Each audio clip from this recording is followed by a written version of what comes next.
ಅಪ್ಪ, ನನಗೆ ಕೆಲಸ ಸಿಕ್ಕಿದೆ. ಇವತ್ತಂತೂ ನನಗೆ ತುಂಬಾ ಖುಷಿ ಆಗ್ತಾ ಇದೆ.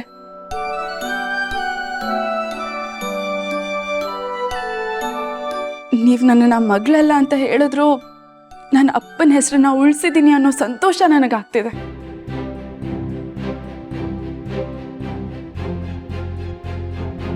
ವೀರೇಂದ್ರ ಸರ್ ದೇಸಾಯಿ ಅವ್ರ ಮಗಳು ಮೊದಲನೇ ಅಟೆಂಪ್ಟ್ ಅಲ್ಲೇ ಪಾಸ್ ಆಗ್ಬಿಟ್ಲು ಅಪ್ಪ.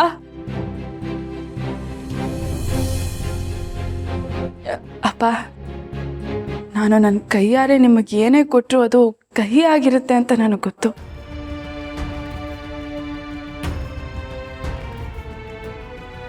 ನನ್ನ ಬಗ್ಗೆ ನಿಮಗೆ ಎಷ್ಟು ಕೋಪ ಇದೆ ಅಂತನೂ ನನಗೆ ಗೊತ್ತು.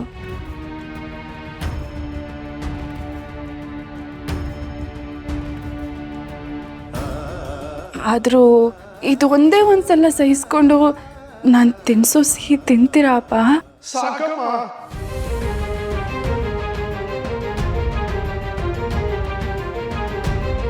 ಸಾಕು.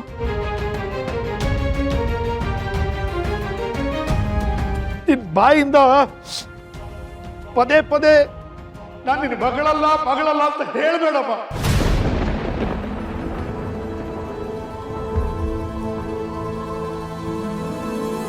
ಅವತ್ತು ಆ ಥರ ಮಾತಾಡೋದಿಕ್ಕೆ ಇವತ್ತು ನಾನು ಪಾಪ ಪ್ರಜ್ಞೆ ಪಶ್ಚಾತ್ತಾಪದಿಂದ ನೊಂದೋಗ್ತಾ ಇದ್ದೀನಮ್ಮ.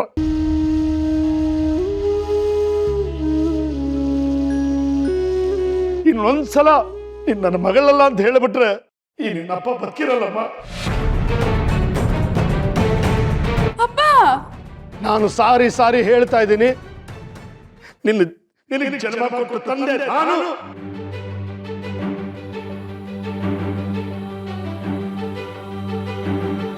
ನೀನು ನನ್ನ ರಕ್ತ ಹಂಚಿಕೊಂಡಿರೋ ಮಗಳು.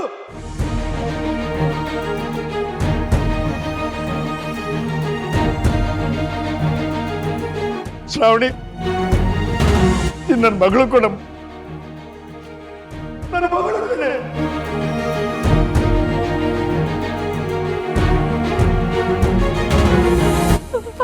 ಅಪ್ಪ, ಏನ್ ಹೇಳ್ತೀರಾ ನೀವು? ಇಷ್ಟು ವರ್ಷ ನಿನ್ನನ್ನು ದೂರ ಇಟ್ಟಿದ್ದಕ್ಕೆ ನಾನು ಪಾಪ ಪ್ರಜ್ಞೆಯಿಂದ ಕೊರಗಿ ಕೊರಗಿ ಸಾಯ್ತಾ ಇದ್ದೀನಿ.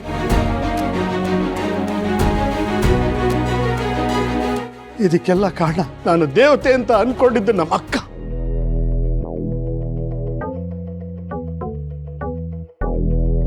ಈ ಸ್ಯಾರಿ ನಿಂಗೆ ಹೆಂಗ್ ಕಾಣಿಸ್ತಿದೆ ಗೊತ್ತಾ? ಹೆಂಗೆ? ತುಂಬಾ ಚೆನ್ನಾಗಿ ಕಾಣ್ತಿದ್ಯ. ಡಿಟ್ಟೋ ನಿನ್ ತಾಯಿ ತರನೇ ಕಾಣ್ತಿ. ಸೀರೆನೂ ನಿಮ್ಮ ಅಮ್ಮಂದೇ ಅಲ್ವಾ, ಅದಕ್ಕೆ ಅವಳ ತರನೇ ಕಾಣಿಸ್ತಿತ್ತು.